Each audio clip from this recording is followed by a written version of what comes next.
Здравствуйте, вот очередной нож, якутский северный вариант, не выпрыгивает, ну, так, сидит туго довольно. Можжевельник внутри, клиночек пахнет всегда вкусно, снаружи бычий хвост натянут, кожа растительного дубления, без швов, подвес тоже из нее же кольцом сделан, без всяких узлов, очень прочный, тут его не порвать вообще, так вот удлиняется, если надо где-то. То есть не выпадает. Правится легко, вот по плоскости со стороны дола, даже вот об любую железку можно поправить, а с обратной стороны, вот со стороны линзы просто об кожу вот так вот подводите, когда время есть. И таким образом можно это вот об железку, вот это об гильотинный кусок, который вот ножницы по металлу, до такого состояния вот, примерно вот он, можно поправить.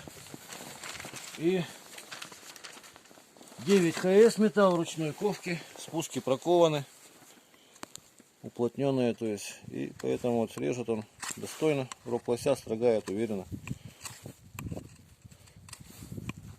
Видно, да, примерно. В чем его удобство? Дол. Такие вот вещи, например. Во-первых, какую-то канавочку нужно вырезать или. Ну, в общем, строгать очень удобно, он не зарывается, получается. Можно регулировать вот глубину строгания. Примерно вот. Видно, да, какие стружечки делают. То есть вот так вот можно. Резьбой по дереву очень удобно заниматься. Что-нибудь там просверлить, вот, например.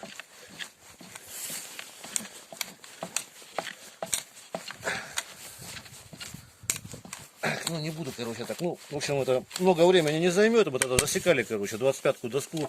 Ну, меньше 2 минут получилось. И, ну, то есть, вот рог построгал после того. Покажу, что